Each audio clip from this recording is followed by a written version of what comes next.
importa. A ver, voluntario para que me lea la pregunta número 1, cualquiera, por favor, algo fácil. Lin Coveñas, te escuchamos, Lin. Las derrotas de Rusia en la Primera Guerra Mundial y la escasez de alimentos provocaron muchas protestas y grandes huelgas. El zar Nicolás II ordenó reprimir a los manifestantes, pero sus tropas se negaron a obedecerle. Esto provocó que el monarca ruso, en marzo de 1917. Muy bien, ahí está la lectura de su compañero. Y en la pregunta 1 dice, lee atentamente y completa el siguiente enunciado, ¿no? Que habla de las derrotas de Rusia o del Imperio Ruso en la Primera Guerra Mundial. Y bueno, nosotros sabemos que cuando Rusia va a ser derrotada en Tannenberg y en Lagos Masurianos, hay una crisis de alimentos porque los campesinos fueron a la guerra, fueron a pelear justamente, se convirtieron en soldados y esto generó escasez, pues. No había quien trabaje las tierras. Y la Rusia de esta época dependía de la agricultura para su desarrollo. Entonces, al haber una escasez de productos, se inician ola de protestas contra el zar y también grandes huelgas en las pequeñas fábricas que se quejaban porque el conflicto estaba generando crisis dentro del Estado ruso. Bueno, esta situación en el año 1917, ¿qué va a provocar? Manito levantada. ¿Cuál será la respuesta correcta a esta pregunta, Coveñas? La D, abdica el trono.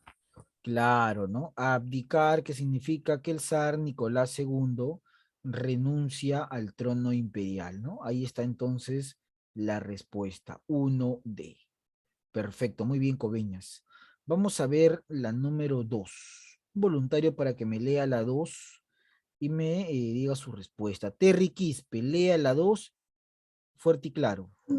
Los factores que posibilitaron la Revolución Rusa de 1917 fueron diversos, algunos ligados a su estructura socioeconómica y otros relacionados con motivaciones políticas y coyunturales.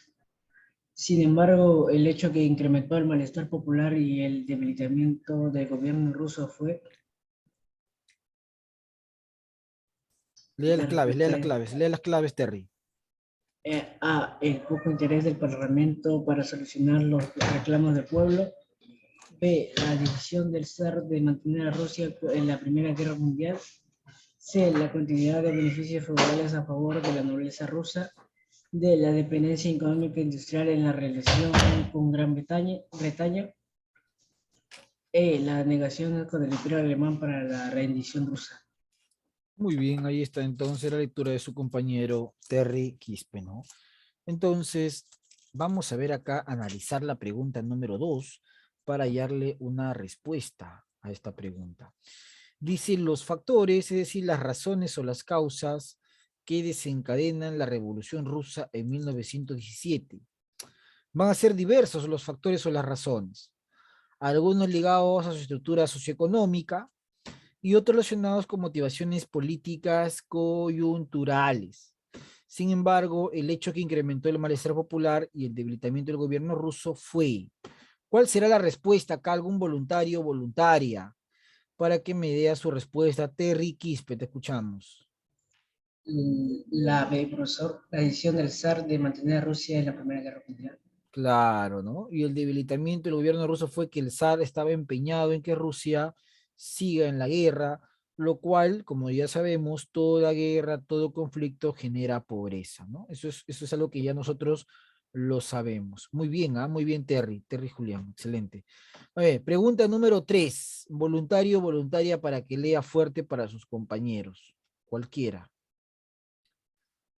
A ver, veo las manitos levantadas. Muy bien, Terry, nuevamente. No hay problema, pueden participar muchas veces, ¿ah? Porque al final los puntos son para ustedes. Lea fuerte y claro, Terry, la 3. Lee atentamente y marca el enunciado correcto. La Primera Guerra Mundial cambió drásticamente el mundo. Señala una consecuencia de la misma. A. El presidente Wilson propuso crear la Organización de las Naciones Unidas. B. La URSS surgió como un poder en la política internacional. C. Mueren aproximadamente 40 millones de personas.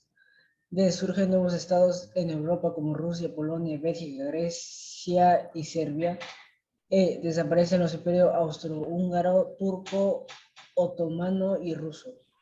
Muy bien, Terry Quispe. Entonces ahí tenemos la pregunta número 3, ¿no? Y nos menciona la Primera Guerra Mundial, ¿ya? La Primera Guerra Mundial de 1914 a 1919.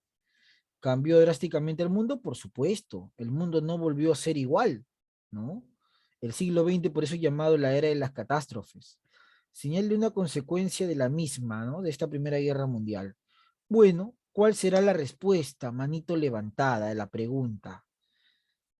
John López Malukis. Te escuchamos, John López. Aproximadamente 40 millones. Mueren aproximadamente 40 millones de personas, me escribe o me dice John López Malukis, ¿ya?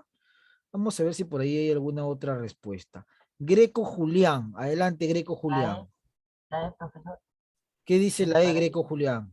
aparecen los impuestos austros, ¿Impuestos húngaros, o imperios, Greco Julián? imperios, Ya, austros, húngaros, turcos, otomanos y rusos.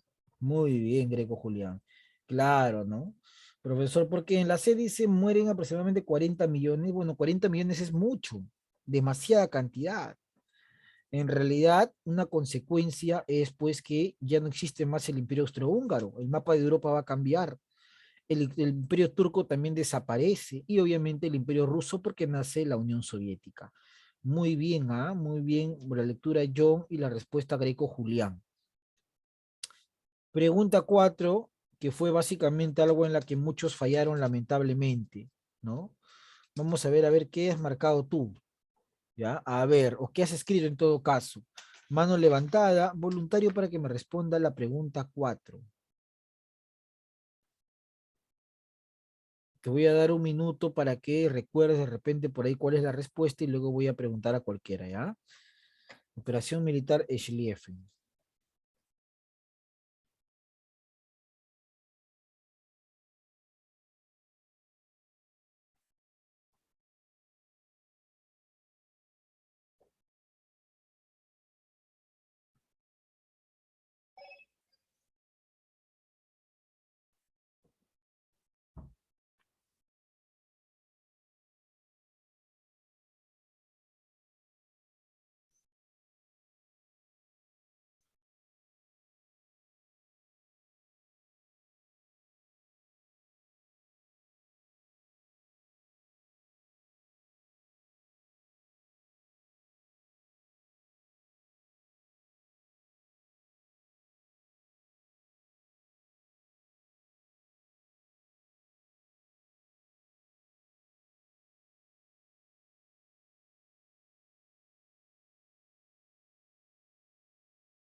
Muy bien, ahora sí. Pregunta número 4. Linco Beñas, te escuchamos, Linco Beñas.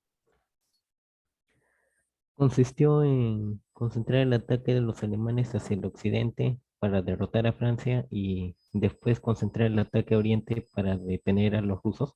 Claro, muy bien. Esa es una explicación bastante convincente, ¿no? El famoso plan Schlieffen, que fue diseñado con ese objetivo, pero al final no tuvo el éxito que se esperaba, ¿no? ¿Por qué, profesor? Bueno, porque no se contaba pues con la tecnología y con la fuerza suficiente para que este plan resulte bastante victorioso, ¿no? Lamentablemente. Eso es parte de la situación que se explicó en su momento en la clase de historia, ¿ya? Entonces vamos a, muy bien, Linco Beñas. A ver, vamos a ir por acá.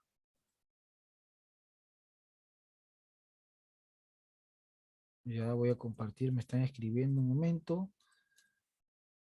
Vamos a escuchar esto, ¿ya? Alemania tuvo que enfrentarse a una guerra de dos frentes. Para solucionarlo, siguió el famoso Plan Schlieffen, que consistía en un primer ataque a Francia y luego otro a Rusia, pero fracasó. La guerra se estancó y ningún bando podía avanzar. Fue llamada la Guerra de Trincheras. En Rusia estalló la revolución bolchevique y firmó la paz. Alemania pudo traer todas las tropas del este para un ataque en el oeste, al contrario del Plan Schlieffen original. Fue llamada la Ofensiva de Primavera, pero también salió mal. Finalmente, Alemania hubo de rendirse, por el bloqueo naval que le impuso Gran Bretaña. Alemania había sido derrotada mucho antes de su rendición, con el fracaso del Plan Schlieffen. A partir de ese momento ya no tuvo posibilidad alguna de ganar la guerra. Después de la batalla del Marne, en la que quedó claro este hecho, el príncipe heredero al trono alemán le dijo a un periodista estadounidense: «Hemos perdido la guerra, continuará durante mucho tiempo, pero ya se perdió». El tiempo le dio la razón. Pero, ¿por qué fracasó el Plan Schlieffen?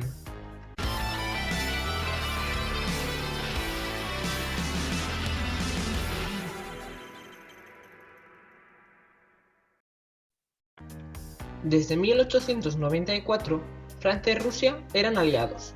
En una guerra, Alemania debería luchar en dos frentes, el occidental y el oriental. El problema era que no tenía bastantes soldados.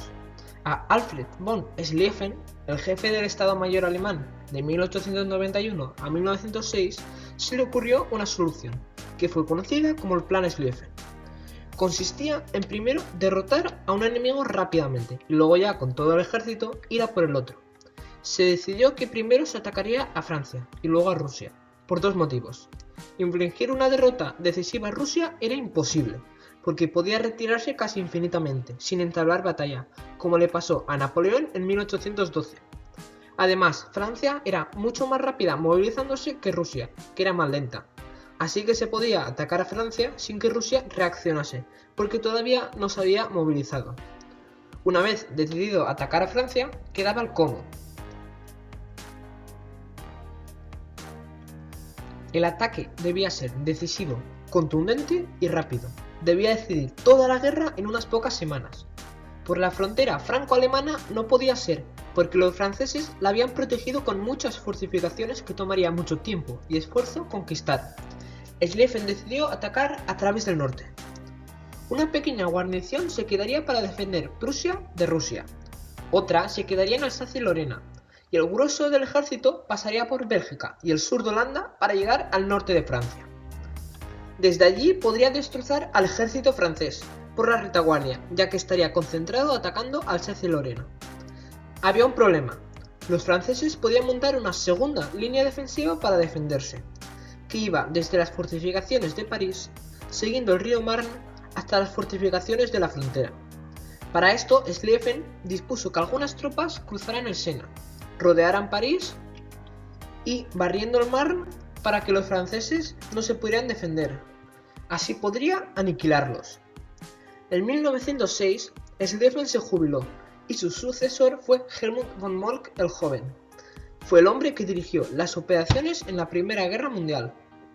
Modificó el plan en algunos detalles, como que no se invadiría Holanda, solo Bélgica. Mantener a este país neutral sería útil como vía de comunicación y de comercio, si Gran Bretaña imponía un bloqueo naval. En 1914 llegó el momento de implementarlo. En el plan Schlieffen original, el frente oriental prácticamente no se defendía. Se abogaba por retirarse de Prusia Oriental, un saliente, y establecer las defensas en el Bajo Vístula, mucho más defendible. Pero políticamente, Moltke no se podía permitir perder esa provincia, así que desvió tropas del frente occidental. En vísperas de la Primera Guerra Mundial, los ejércitos habían aumentado mucho en tamaño. Ya no se contaban por miles, sino por millones. Para transportarlos había que utilizar necesariamente ferrocarriles, no había otra forma. Con la decisión de no invadir el sur de Holanda, ya no se podían utilizar sus vías y había que hacer pasar a todo el ejército alemán por la estrecha frontera germano-belga, más reducida aún por el bosque de las Ardenas, en esa época impracticable. Esto hacía necesario que se capturaran los ferrocarriles belgas intactos, y además había que tomar la fortaleza de Liega, un importantísimo nudo ferroviario, pero que estaba bien defendido. Sin él no se podía ir a ningún sitio. El asedio se prolongó 10 días más de lo esperado, que retrasaron a todo el ejército alemán. Aun después de tomarla, la estrecha vía de comunicación que unía al ejército y al país trajo muchos problemas de abastecimiento. Moltke también estaba preocupado por Alsacia y Lorena. Los franceses implementaron el llamado Plan 17, que se basaba en un ataque en estas regiones. Iba perfecto para el Plan Schlieffen. Cuando más tarde entrasen los franceses en Alemania, mejor. El contragolpe por la retaguardia sería más efectivo. Era como una trampa. Cuando más tarde entren en ella, más difícil lo tendrán para salir. Pero Moltke reforzó este sector, de forma que los franceses no pudieron avanzar y no se adentraron en la trampa. No solo eso, también atacaron, empujando a los franceses más adentro de Francia, una posición más defendible y más cercana al río Marne, donde eran muy necesarias las tropas. Los alemanes llevaron a los franceses donde deberían estar, para detrimento suyo. Los rusos acabaron atacando Prusia Oriental, y se consideró que no había suficientes tropas para defenderla, así que se volvió a debilitar el ala derecha del frente occidental, la que tenía que atravesar Bélgica y descargar el golpe decisivo sobre Francia, para fortificar el este. Pero estos refuerzos llegaron tarde, 2 días después de que se librara la batalla decisiva, la batalla de Tannenberg. En ella los rusos fueron aplastados. Los alemanes tuvieron 12.000 bajas, mientras que los rusos tuvieron 170.000. Fue la batalla decisiva del frente oriental. Cuando llegaron los refuerzos, todo el trabajo estaba hecho. Otra medida que implementó Moltke fue que, como la ala derecha, la de Bélgica, estaba muy debilitada, no daría el rodeo de envolver París. Entonces los franceses pudieron instaurar la segunda línea defensiva que temía Schlieffen. Iba desde la capital, siguiendo el río Marne, hasta Verdun. Posteriormente pararon a los alemanes en ese río. Fue cuando se hizo evidente el fracaso del Plan Schlieffen, y el príncipe heredero pronunció su mítica frase. Pero, ¿por qué fracasó? Hay dos opiniones. Una dice que el plan ideado por Schlieffen era factible y hubiera conducido a la victoria, pero que Moltke lo modificó de tal forma que lo condenó al fracaso. Primero decidió no invadir el sur de Holanda, con lo que obstruyó las comunicaciones y el abastecimiento.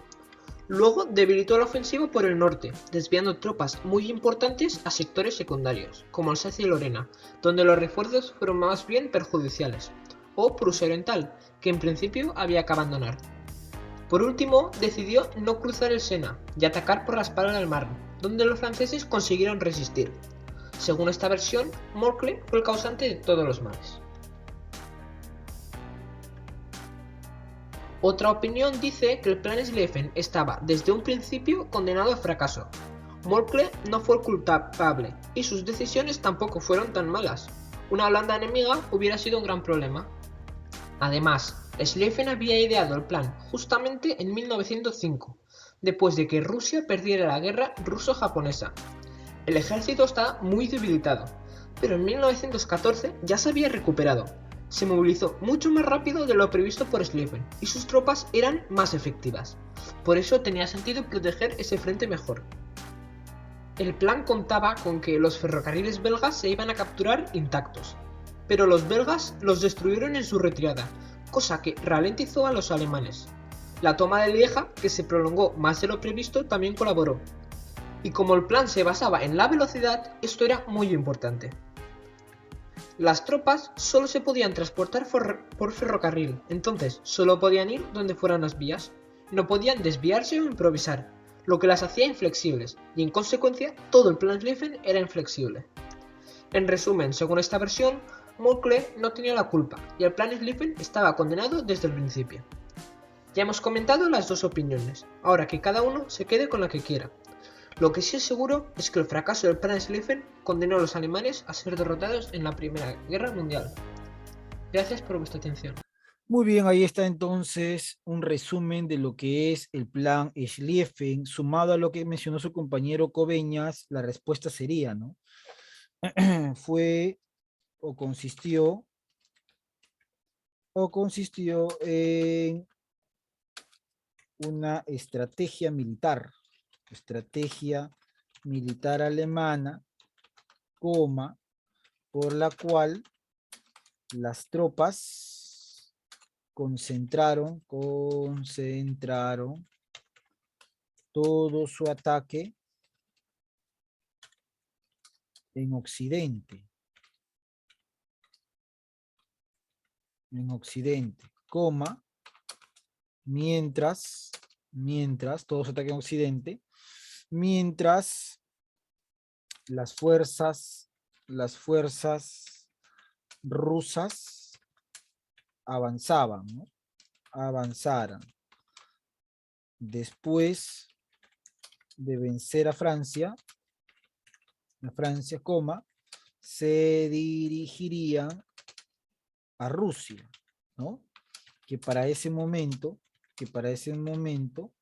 se encontraría invadiendo Alemania Oriental. Bueno, como hemos visto en el video, el plan fue un fracaso, ¿no? No fue aplicado de una manera correcta y por ende los resultados no fueron los adecuados, ¿no? Ahí está entonces la respuesta a la pregunta 4, Schlieffen. Pregunta 5. Completa el siguiente cuadro, ¿ya? Voluntario para que me complete el cuadro, a ver, cualquiera. Manito levantada, te escuchamos. A ver, ¿no? Intenta participar. Terry Quispe, triple entente, Terry. Francia, Inglaterra, Japón y Estados Unidos, profe. Francia e Inglaterra al inicio, ¿no? Inglaterra, también tuvieron el apoyo de Serbia, que en realidad fue el país que empezó todo, y luego se van a sumar después a este frente, se sumó Italia, después se suma Estados Unidos, después se suma Japón incluso, ¿no? Ahí está. Muy bien, ¿qué países se retiraron o se retiró de la guerra, Terry? Imperio Ruso. Claro, el Imperio Ruso porque estalló la Revolución Rusa. Muy bien, el Imperio Ruso. Muy bien, Terry, ¿ah? Excelente, Terry Julián. Imperios centrales, Terry, vamos, te escucho. Austria, Hungría. Austria, Hungría, ya. El Imperio Austro-Húngaro. ¿Qué más, Terry? ¿Solo él? Imperio Otomano y Alemania. El Imperio Otomano. Y también Alemania, que es un imperio, ¿ah? Y también el Imperio Alemán. Perfecto, Terry, ¿ah? Ahí está. Muy bien, ese cuadro también está completado, ¿ya? Si lo hiciste así, todo está bien, ¿ah? Felicidades. Pregunta número 6, que fue una pregunta muy fácil, donde la mayoría sí obtuvo una calificación muy buena. En la pregunta número 6, creo que el 90% lo hizo más que aceptable. Ya, levanta tu manito, a ver, con las manitos arriba. Pregunta número 6. John, adelante, John Alexander López Maluquis. Lea la pregunta y su respuesta. ¿Cuál fue el primer país en firmar un tratado comercial con Estados Unidos? Muy bien, John. Perfecto, ¿va? Muy bien, John. Excelente, ¿ah? Muy bien. Estados Unidos, John. Sí es. Sí es, John. Luego dice, la B, John, sigue. ¿Cuál fue el primer país asiático que logró vencer al Imperio Ruso en la guerra? Respuesta.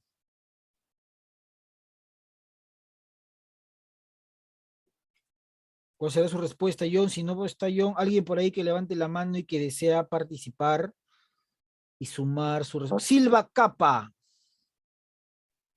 Japón, profesor. Muy bien, Capa. Así es, Capa. Japón. Excelente, Capa. Muy bien. Vamos a ver acá. Pregunta número 7. Observa las siguientes imágenes y escribe el nombre correspondiente de los personajes de la Primera Guerra Mundial. ¿Ya? Eso nos dicen en la pregunta número 7. Respuesta, Capa. Nicolás II. Ya. Nicolás II, el zar de Rusia, de la dinastía Romanov. Muy bien, capa. Ya. Alemania, capa. Guillermo II. Ya, muy bien. El Kaiser, ¿no? El Kaiser Guillermo II, así lo llamaban a él. El Kaiser. En la pregunta número, bueno, el rey de Inglaterra, capa. Jorge V, así es. Muy bien, capa. Ahí está, señorita capa. Jorge V. Muy bien. Perfecto, ¿ah? Muy bien. Nicolás II, Guillermo II y Jorgito V, ¿no? Ahí está el zar de Rusia, el Kaiser de Alemania y el rey de Inglaterra. Perfecto, perfecto, ¿ah? Ahí está. Muy bien, Elizabeth.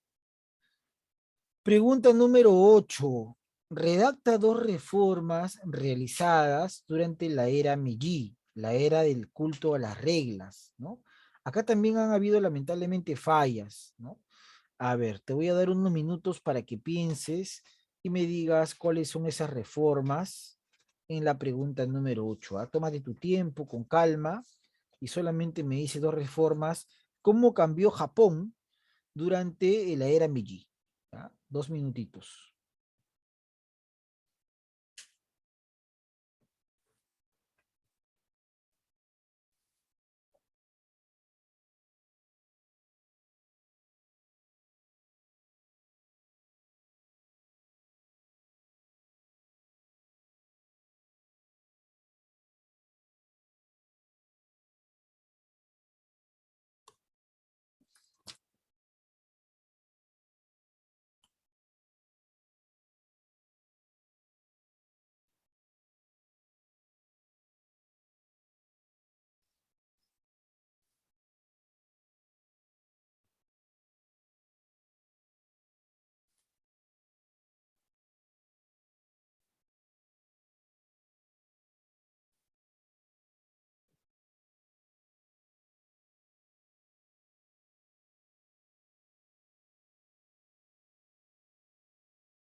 Muy bien, vamos a ver ahora sí.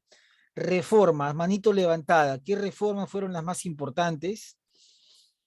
Voluntario, voluntaria en la pregunta número 8. Te escucho. Terry Quispe, a ver, empezamos.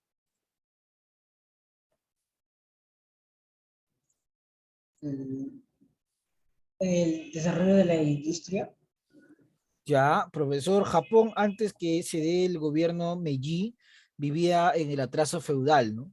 Con el gobierno Meiji hay un gran desarrollo industrial, ¿no? Entonces, desarrollo, acabo de colocar, de la industria. Muy bien. ¿Cuál es otra reforma, Terry? Incremento de las fuerzas militares. Incremento de las fuerzas militares, ¿no? También, muy bien. Inclusive podríamos colocar una más ahí, no nos piden dos nada más, pero podríamos colocar, hay un cambio en el modelo educativo, ¿no? Cambio en el modelo educativo. Mucha de la educación occidental va a ser copiada por el emperador Hirohito, ¿no? En este caso Mutsuhito. Muy bien, Terry, ¿ah? Ahí está. ¿no? La era Meiji era el culto a las reglas que inicia la transformación de Japón. 9. Explica qué batalla de la Primera Guerra Mundial se considera un milagro y cuál es esa razón. Ya, a ver, a ver. ¿Cuál es esa respuesta? Silva, te escuchamos. La batalla de Marne, ¿Por qué razón? porque el imperio alemán estaba atacando a Francia. Entonces, para conseguir el ataque de Alemania, los franceses recibieron refuerzos de que se desplazaron por taxis. Ya, muy bien, ¿ah? Y así pudieron poder el ataque alemán. Y Claro. se le considera un milagro El milagro de Marne, ¿no? Claro que sí. Es uno de los episodios que se vio durante la clase, ¿no? Los franceses dicen que fue un milagro realmente porque estaban ya a punto de ser invadidos por los alemanes, ¿no? La participación de los taxis de la compañía Renault fue clave en este hecho. Justamente eso voy a compartirte acá esa ventana, ¿ya? Para mostrarte esa parte.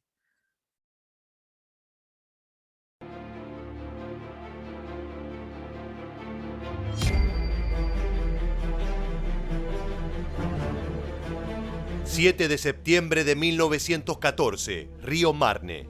Cañonazos y disparos incesantes. Cientos de caballos yacen muertos en el barro.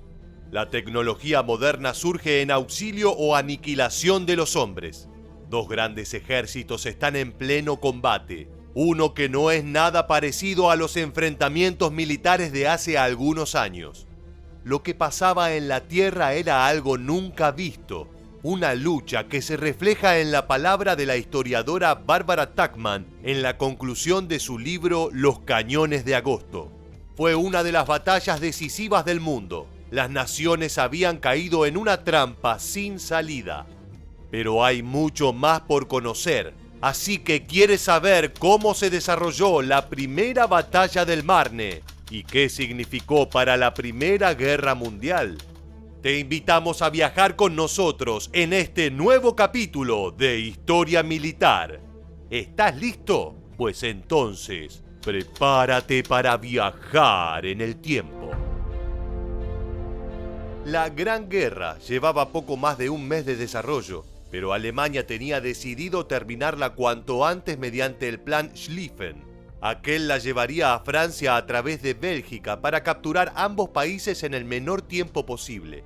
Realizaría el movimiento desde el norte hacia el oeste y finalmente hacia el sur con el fin de cortar la retirada de los aliados. Pasemos al lado francés, donde la idea del comandante en jefe Joseph-Jacques Césaire-Joffre había sido el Plan 17. Tal plan consistió en una ofensiva junto al Reino Unido sobre la región de Alsacia-Lorena. Pero los franceses subestimaron la cantidad de divisiones que sus rivales pondrían al frente. Así que para cuando la Fuerza Expedicionaria Británica vino en su ayuda, ya era demasiado tarde. El 24 de agosto de 1914, y con los flancos izquierdos y derechos caídos, se ordenó una retirada general hacia el río Marne. Si bien se había evitado el movimiento envolvente de los alemanes y la virtual destrucción de los ejércitos galos, el enemigo estaba a solo 48 kilómetros de París. Por lo tanto, y alentado por el nuevo gobernador militar de la capital francesa, Joseph Gallieni, Joffre realizó la siguiente maniobra. Usando a la localidad de Verdun como pivot, hizo retroceder a las agotadas tropas del flanco izquierdo y el área central, mientras soldados frescos del sector derecho se trasladaban hacia allí. Eso constituyó al sexto ejército de Michel Monury, uno listo para la batalla que comenzó el 6 de septiembre. Enfrente estaba el flanco derecho del primer ejército del general Alexander von Kluck, quien había cruzado el río el 3 de septiembre. Sin embargo, el comandante en jefe Helmut von Moltke quería reorganizar a sus tropas y de paso castigar a Kluck, quien desobedeció las órdenes de ayudar al segundo ejército del general Karl von Bülow en búsqueda de gloria personal. Por eso le ordenó el repliegue hacia el norte, donde el ala derecha de la ofensiva quedaba expuesta. Sin embargo, para ese entonces, los 150.000 soldados del nuevo Sexto Ejército de Monuri atacaban la zona del Marne. A su lado iba el Quinto Ejército del general Louis Frongé d'Espèrey y la Fuerza Expedicionaria Británica del comandante Sir John French. Cuando las fuerzas alemanas giraron para contener el flanco derecho, se produjo otro punto de inflexión de la batalla. Una grieta de casi 50 kilómetros entre las tropas de Kluck y las de Bülow. Franceses y británicos se adentraron rápidamente y conformaron un frente de más de 160 kilómetros que se extendió por 3 días. Las ametralladoras y los modernos cañones acribillaban a los enemigos mientras los reconocimientos aéreos y las interferencias de radio intentaban controlar el panorama. Había tropas a caballo y guerreros franceses con pantalones rojos y espadas. Los tambores daban el toque final a la primera colosal batalla de la Gran Guerra, que arrojó una matanza inédita. En total, más de 1 millón de hombres repartidos en 64 divisiones de infantería francesas y 6 británicas, chocaron contra más de 900.000 alemanes de 51 divisiones. Cada bando sufrió más de 250.000 bajas. En medio de esta carnicería, hubo un hecho místico que los alemanes juraron no revelar bajo pena de muerte.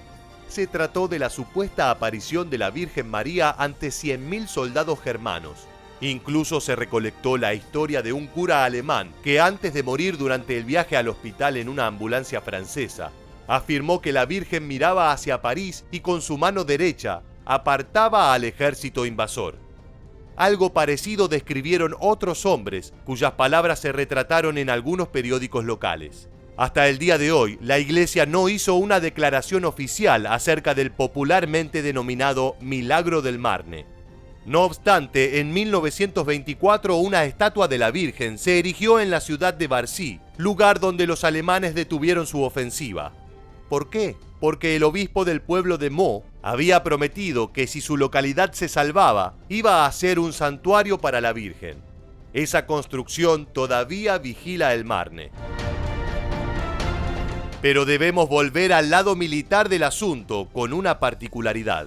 Gallieni empleó una flota de 600 taxis Renault de París para trasladar entre 3.000 y 6.000 soldados al frente. Aunque su influencia no fue crucial, sirvió para reforzar a las tropas de Monuri el 7 de septiembre, reflotar la moral del ejército, inaugurar el transporte automotor en una guerra y establecer la leyenda del taxi de la Marne. A 25 kilómetros por hora, esos vehículos se convirtieron en uno de los emblemas de la salvación. Todo esto permitió un ataque sorpresa nocturno del Quinto Ejército francés sobre el Segundo alemán. Ya no había más que hacer. La retirada general de Alemania comenzó el 9 de septiembre. 3 días y 70 kilómetros después, los aliados habían empujado al enemigo hacia el río Aisne. Vale apuntar que si bien la contraofensiva tenía perspectivas de éxito, su desenlace recibió ayuda de los propios alemanes. El avance desmedido de las fuerzas de Kluck les había cortado la comunicación y sus líneas de suministros. Un segundo punto fue el cansancio, potenciado por la falta de recursos, las semanas de caminata, los puentes y vías férreas destruidos por el oponente y finalmente el miedo a la derrota. Hasta el propio Plan Schlieffen pudo ser la causa de los problemas, ya que si bien señalaba que el comandante en jefe era el que dirigía la batalla, como los de las guerras napoleónicas, también permitía independencia de movimientos en el resto de los comandantes. Además, se cree que los cambios que el propio comandante Moltke hizo a la idea original le imposibilitaron contar con todas las fuerzas necesarias. Incluso algunos historiadores llegaron a afirmar que el plan no existió y que solo fue una fachada para culpar a Moltke de la derrota. De todas formas, tampoco hubo un éxito total de los aliados. El avance francés no fue lo suficientemente veloz ni contundente como para impactar el flanco posterior del ejército de Kluck. Los ríos de la región resultaron otro obstáculo infranqueable, así como la falta de iniciativa de los comandantes. Por último, los alemanes habían capturado la zona industrial del noreste de Francia. Ahora, en la margen del río Aisne, Solo restaba ver el inicio de lo que simbolizaría el andar de la Primera Guerra Mundial. Empezaba un solapamiento de flanqueos de cada ejército a lo largo de más de 50.000 kilómetros hasta unir las tierras fronterizas de Suiza con el Mar del Norte. Es decir, comenzaba la guerra de trincheras en toda la línea del frente occidental. Nos retiramos de Francia y de este capítulo con este interrogante. ¿Crees que la batalla del Marne fue un hecho fortuito o un acierto táctico estratégico de los aliados? Déjanos tu comentario en la bandeja aquí debajo. También te invitamos a suscribirte y activar las notificaciones para conocer muchos más sucesos militares que dejaron su huella en la historia. Muchas gracias por acompañarnos y hasta el próximo video. Muy bien, ahí está entonces el milagro de Marne, que representa la pregunta número 9, ¿no? La batalla de Marne, entonces, es considerado un triunfo francés. La batalla de Marne, considerado un triunfo francés, coma, representa, ¿no? Representa el momento, coma, por el cual las tropas alemanas fracasan en su invasión a territorio galo, ¿no? En su invasión a territorio galo, coma, debido a la participación de taxis llevando un contingente militar y la supuesta aparición de la Virgen María, ¿no? Eso también es lo que menciona el texto. Listo, ahí está entonces la pregunta. Muy bien, chicos. Pregunta número 9, resuelta. Y vamos a la número 10. Redacta las 2 razones que impulsaron a los Estados Unidos a ingresar a la Primera Guerra Mundial. Eso también lo han hecho y muchos lo han hecho bien, ¿ah? ¿Cuál será? Manito levantada. Respuesta en la número 10. ¿Cuáles son esas 2 razones que llevaron a Estados Unidos a ingresar a la guerra? A ver, levanta tu manito. Te escucho o te leo, ¿no? ¿Cuáles son esas 2 razones? Silva, te escuchamos, Silva. El hundimiento del submarino. Ya, el hundimiento de Lusitania. El hundimiento de Lusitania que ocasionó la muerte de norteamericanos. Y Silva. Y el hundimiento y el telegrama. Y el telegrama de Augusto von Zimmermann, ¿no? Claro que sí. En el cual Alemania solicita que el Estado mexicano invada Estados Unidos y los alemanes prestarían su apoyo militar, ¿no? Muy bien, Silva.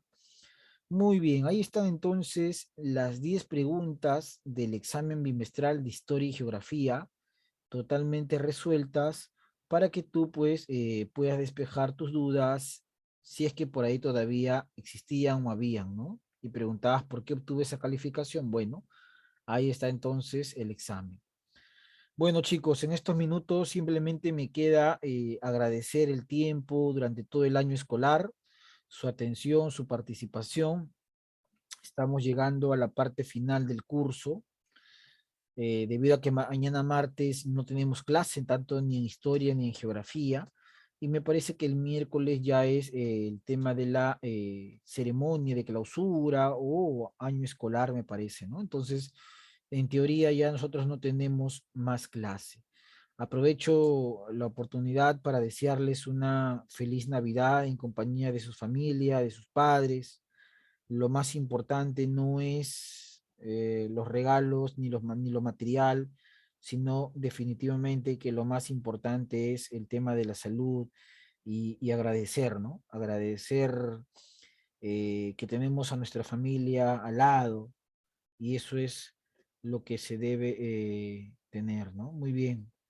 Bueno, chicos, desearles una feliz Nochebuena a ustedes y sobre todo un feliz año también. Un feliz año. ¿ya? Eso es lo más importante. Un feliz año el 2022 y que puedan tener pues mucha felicidad en sus hogares, saludar a sus padres también a la distancia, no los conozco y bueno, espero en algún momento pues que cuando esta situación se dé, de repente volverlos a ver. Un fuerte abrazo a la distancia, que tengan un feliz año 2022 y una feliz Navidad. Muchas gracias nuevamente por la atención. Además, espero que el curso te haya servido para aprender historia, geografía, DPCC, las lecturas, los subrayados, los videos, lo hablado, lo conversado, los comentarios, tus tareas, tus videos, tus exposiciones y tus trabajos durante el año. Espero que hayan terminado por formarte en el tema académico, ¿no? Y que logres tus objetivos siempre, ¿no? Tanto en cuarto como en quinto de secundaria. Un abrazo a la distancia, cuídate mucho, que tengas unas merecidas vacaciones y los éxitos hoy y siempre. Muy bien, muchas gracias Fabricio en el chat. Feliz Navidad también para ti, feliz Navidad para tu hermano Kevin también en el chat. John, muy bien, muchas gracias chicos. Cuídense mucho, un fuerte abrazo a la distancia y conmigo será pues hasta una próxima oportunidad, ¿no? Muchas gracias, saludos a todos ustedes y entréguenle mis saludos también a sus padres, ¿ya? A sus padres también, háganle llegar el saludo de parte del profesor Luis Aníbal. Muchas gracias, feliz año y feliz Navidad, cuídense mucho, un abrazo. Gracias, chau, chau, nos vemos, bendiciones. Profesor, cuídese. Pero recuérdense. Chao, profesor, cuídese. Feliz Navidad. Chao, profesor, cuídese, feliz